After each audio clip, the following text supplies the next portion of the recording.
Hey folks, it's Maxie here and welcome to another TEW2020 video. You join us today for the big showcase of the Immortals. This is my first attempt in TEW2020 at booking a WrestleMania, and we have about 35 segments roughly for WrestleMania 37, which we hope will be spectacular. So as always, if you want to get social, you know what to do, and if you want to, as I say, get the game yourself, or if you want to get some mods and resources for the game, or if you just want to check out other people's content, description below has a link to the places to be. This is going to be a long one. Let's get fired in. So we are at the somewhere in Anaheim, California. Just a nice wee arena here. What I'm hoping is to get a really good show, because we've added in the highest celebrity we could get. We've got a special set. I did ask for the best potential band, but for some reason that never worked, so cool, it happens. So hopefully we can get close to a massive rating that can boost us up a little bit, but the main event will be make or break for us, that's for sure. But anyway, start off Women's Battle Royal on the pre-show with Alexa Bliss, Aaliyah, Billie Kay, Carmella, Chelsea Green, Dakota Kai, Dana Brooke, Ember Moon, Jenny, Kairi Sane, Lacey Evans, Liv Morgan, Mickie James, Naomi, Natalya, Nikki Cross, Peyton Royce, Sasha Banks, Shotzi Blackheart, and Sonya Deville in this 20-woman match. Just made the men's one, let's get 30. But in an abysmal pre-show match, Sasha won the Battle Royal in 12-19. The other members of the Final Four were Billie Kay, Mickie James, and Kairi Sane. Billie Kay being the final elimination. Kairi get the most eliminations over the match, but it was Sasha who wins the WrestleMania Women's Battle Royal, so only a 49, which is a wee bit disappointing. Lacey Evans, Liv Morgan and Naomi all off their game, but it's a good showcase. It gets everybody on the Mania pre-show, and Sasha will get another accolade to add to her career. Next up in the pre-show was the Raw Tag Team Championships, and a pre-show bout that had terrible wrestling and non-existent crowd heat. We had the Undisputed Era defeat Breezango in 9:39. When Kyle O'Reilly pinned Fandango with a brainbuster. The Undisputed Era make the 4th defence of the Raw Tag Team Championships. Just a 54, which is a wee bit kind of hit and miss. But overall it's pretty decent, and it is where the Raw Tag Team division is at this moment in time. We are just slowly but surely getting them in places, so yeah, pretty decent.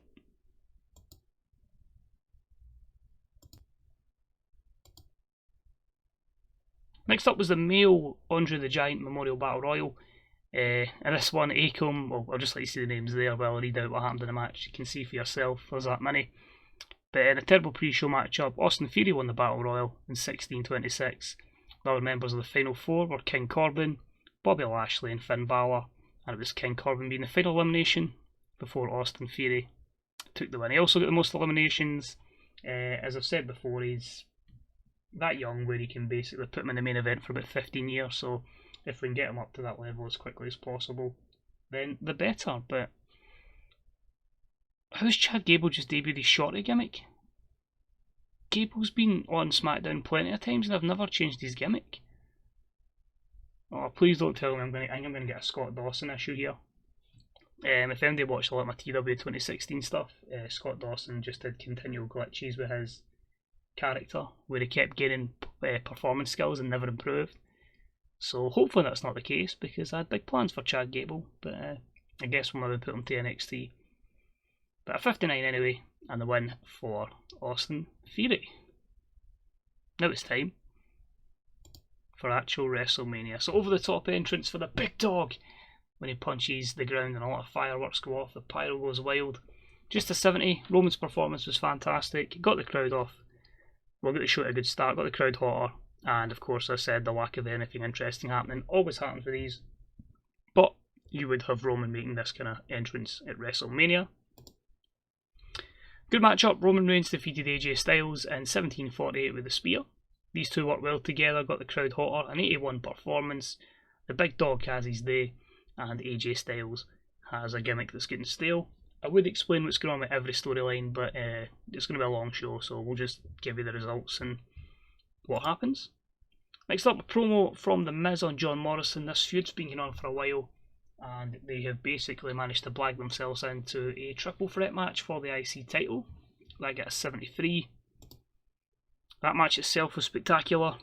Good matchup. Johnny Gargano defeats John Morrison and The Miz in 14:24 when Johnny Gargano pinned John Morrison with Hurts Donuts.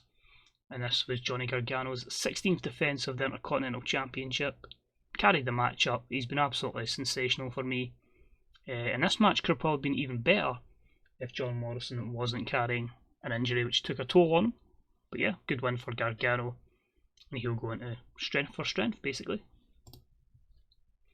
Next up, we had the SmackDown Tag Team Championships in the line. And in a poor match in a Fatal 4-Way elimination matchup, we had the Usos defeat Big E and Xavier Woods, the underappreciated Sami Zayn and Shinsuke Nakamura, and We Shall Not Kneel, Nick Miller and Shane Thorne, I think with their WWE names well there, in 11:43, with the final elimination being the Usos beating the former champions, underappreciated.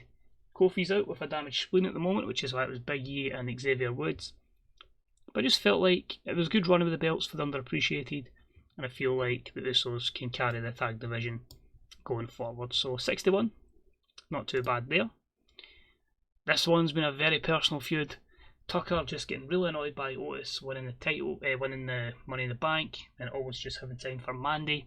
Turned his back on his partner, and now Otis is going to go to war with him. And just as a promo saying he's disappointed that Tucker felt that way, but hopes to kind of just prove once and for all, that he's just disappointed in his friend and just wants to give him a bit of a beating. Matchup itself was the decent reaction from the crowd, subpar wrestling, and I had Tucker defeat Otis in 11:20 with Project Mayhem after Mandy Rose turned on Otis. How could you? How could you, goddess?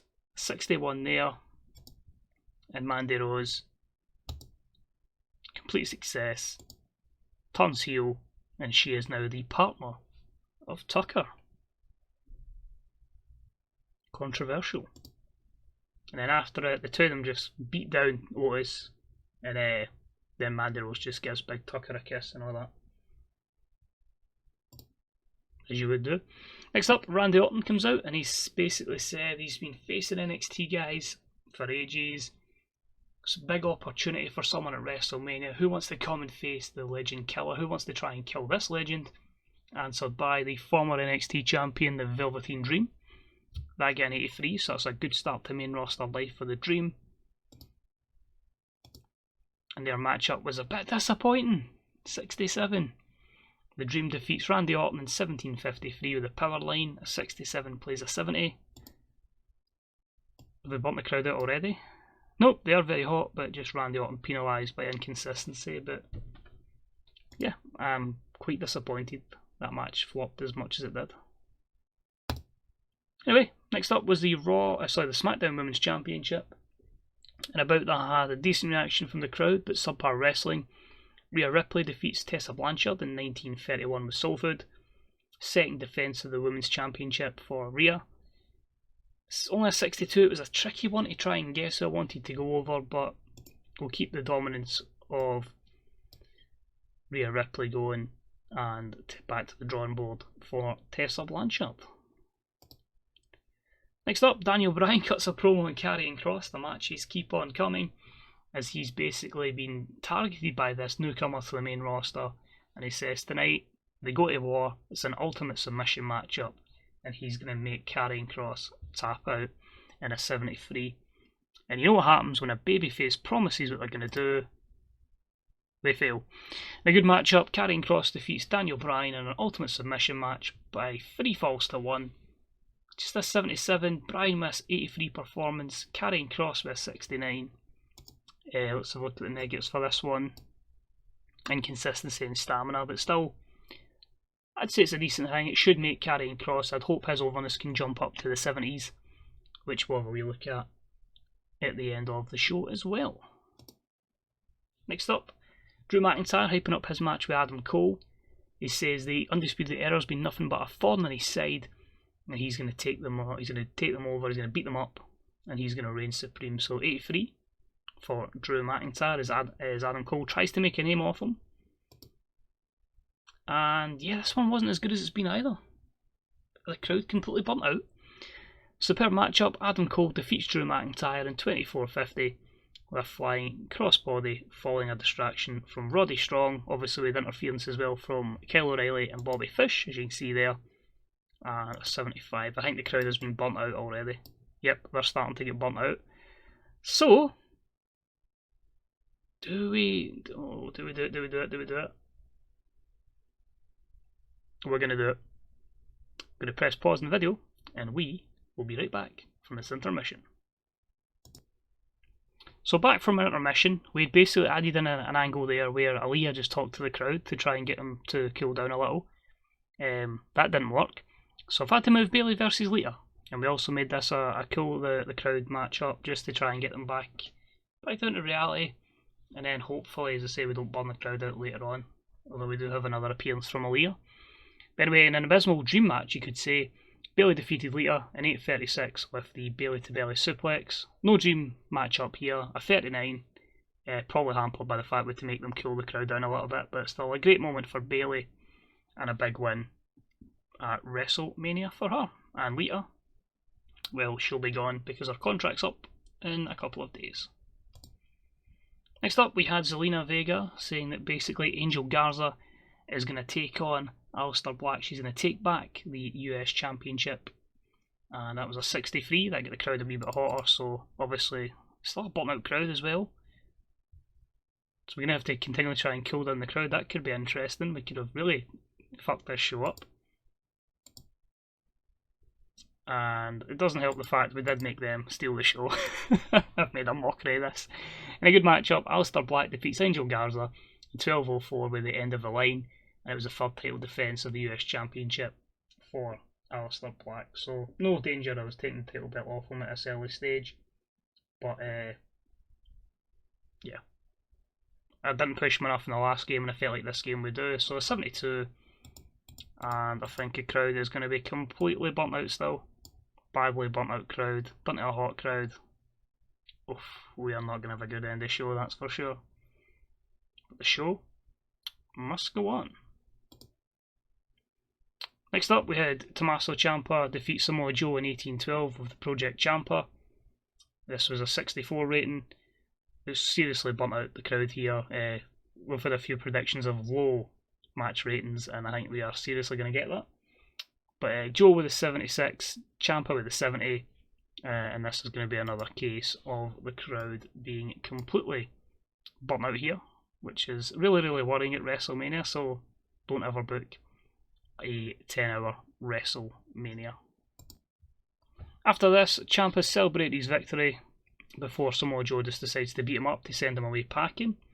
That was an 82. So our matches may not be delivering, but our angles certainly are. Next up, we basically tried to get the crowd down back as much as we could by inserting a matchup between Kalisto and Lince Dorado against the Forgotten Sons, with the face team winning in in 10 minutes 30 with a 21 rating. So the crowd have been turned off by it being jobbers, so I'm hoping that can really calm them down a bit. The match brought the fans down a little. So at least I hope for this episode people learn about pacing and the fact that I can't pace a show, it seems. But yeah, I'm hoping we haven't completely lost the crowd, but I think we have. Next up, an over the top entrance from Charlotte got the crowd hotter again. Nothing interesting going on because it is one of those angles. But it was a 59. The crowd is still burnt out badly. We ain't getting them back. In a poor matchup, Shayna Baszler defeated Ruby Riott, Charlotte Flair and Hikaru Shida in 13:34 when Baszler submitted Ruby Riott with an armbar. Shayna Baszler makes the 5th defence of the Raw Women's Championship. Flops to 52, the crowd are done. There's no way I'm getting them back now. I'd need to cool them down for about 40 minutes, I think. So this is going to really affect our main rating because our main event determines 90% of our show, so we have lost them completely. Next up, Io Shirai versus Asuka Hype got a 56. And their match again only got a 52, which would have been amazing with a 72 and a 69 performance, but again, the crowd being burnt out, we can't get them back. What's saying that? Nah, I missed out. So penalised with that. But Io Shirai beats Asuka with a German suplex hold.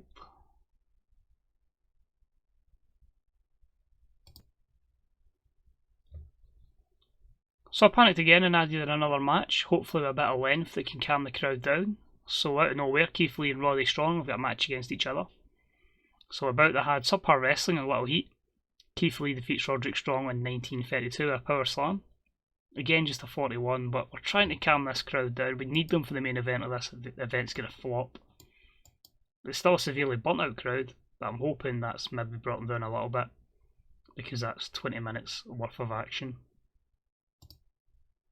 Matt Riddle cuts a promo on The Fiend, which is an 86, where he just goes, "Yo bro, don't care for a big scary monster man. It's cool bro, it's all good." So Matt Riddle versus Bray Wyatt coming up. Oh my god, we've lost this crowd so much. About the Head, superb wrestling and great heat. Riddle defeats The Fiend in 1931. A 66, an 83 for Riddle, an 87 for The Fiend. The lack of psychology would cost a lot of points though. So I think when you take out the severely burnt crowd and you take out that as well, we have certainly had an instance here where we'd probably be sitting, I'd probably say about an 85 maybe. That's how confident I'd be in that, but we're going to be losing pop here. The only thing we're going to gain is a lot of money and maybe some pop swings, but this will be a lesson, not just for myself, but a few people will maybe go, right, let's try and book a Mania right. Aaliyah and Jinny cut a promo, which was a 39. Robert Stone helped them, but it didn't really bring the crowd down again. Braun vs Undertaker was a 74 for the final war. Obviously Braun Strowman had buried Undertaker alive, but is now back. And the final matchup was superb. Undertaker defeats Braun Strowman in 12:09 with a choke slam. Undertaker wins the Universal Championship. So a 55, Undertaker 75, Braun 89. The lack of selling made the match suffer. Taker being fatigued after 12 minutes made the match suffer, and the crowd being burnt made the crowd suffer as well. Oh my word, we've truly had a nightmare here. I think what I'll do is, pending Undertaker's overness, I'm going to vacate the title, but if he's like over 90 over, we'll keep it, but I don't think he will be. Undertaker celebrates, which is an 83, so that might help us a wee bit, because that's one of our stronger angles. And to finish the show, Edge's promo was a 78 on Andrade. Put me out of my misery. How bad is this main event going to be? A 67. The crowd is done. So we're probably looking at about a 70 or 18 Mania.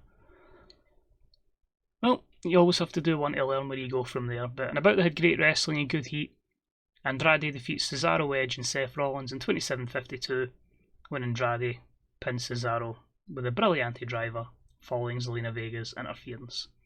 Andrade is your new WWE Champion, so that would have been spectacular if I'd paced it right.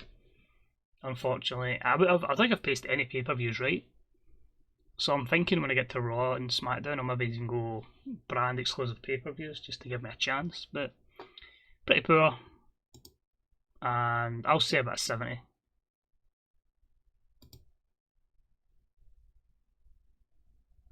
Here, considering how bad it was, a 75 is not actually too bad. And we lost popularity in 42 regions, so yeah, that's on me. I admit, just my pacing's not great, although you can see there, it killed the end of the show basically. So that match, 67, could have been so much higher. But that's one for the... I'll look back at that when I get to WrestleMania 40 or 45 and we'll see how it goes down, but that was a bit of a nightmare. But we'll jump back into the main screen before we finish the video. I want to have a wee look and see overness going forward, because there'll be certain plan of action they'll need to take. And we'll see if it was a financial success as well. And hopefully that doesn't drop us down from large down to medium again. It should only take 1 point off overness, but we'll soon see. So Sakura Genesis was the same night. WrestleMania.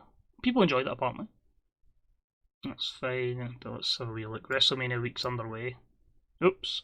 Well, I did move mine because I prefer mine being at the end of the month rather than the first week. So the buy rate was 4.442. The viewing figures was 5.8 million on top of that. So in total, probably about 8 million views in total. Roman Reigns says Rhea Ripley's money strapped a rocket to the kid, and Randy Orton doesn't like Montez Ford. Ember will fix your contract at one point.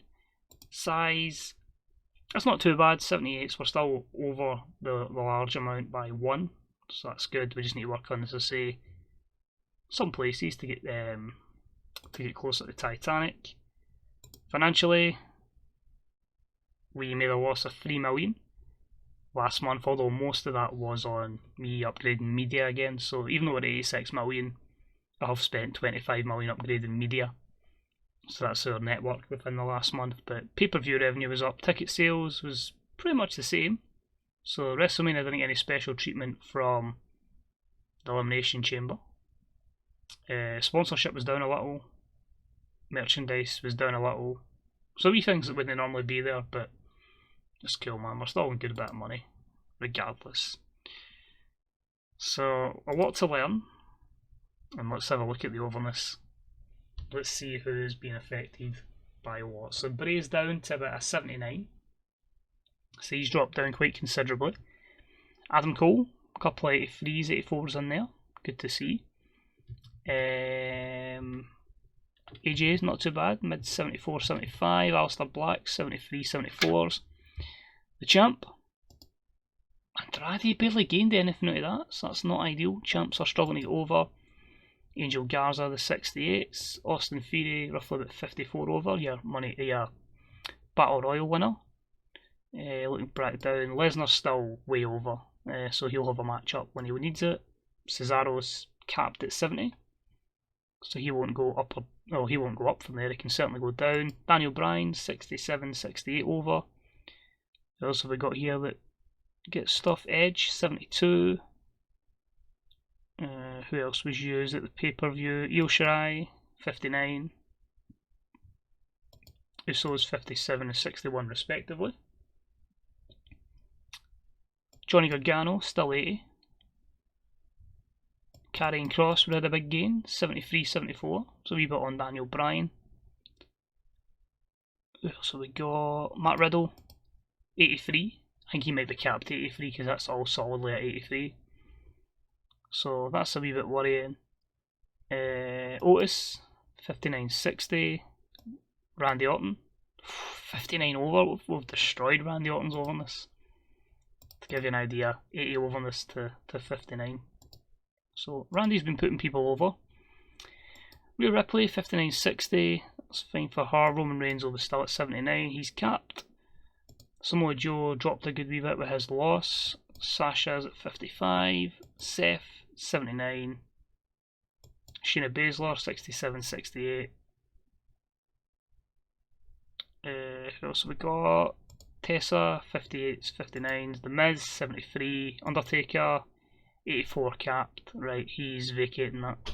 We're going to have a tournament for it. He's just turned 56 as well, so that title's off him. He's done. He's retired. He's retiring as champion. Ciampa, 70. That looks like a cap to me. Velveteen Dream, 60, 69, 70. So he basically gained what he lost to Damian Priest. And Zelina Vega, 60. So she's gained a wee bit over this. So it's a lot to take in.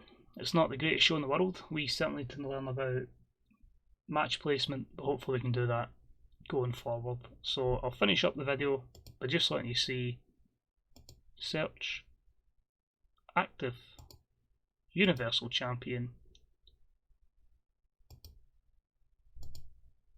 vacated. So we'll have a tournament for our next video at a pay-per-view name yet to be decided. So thanks for watching. I hope you learned from this episode, because I certainly have. And until next time, this was Maxie. I'll see you soon. Bye bye.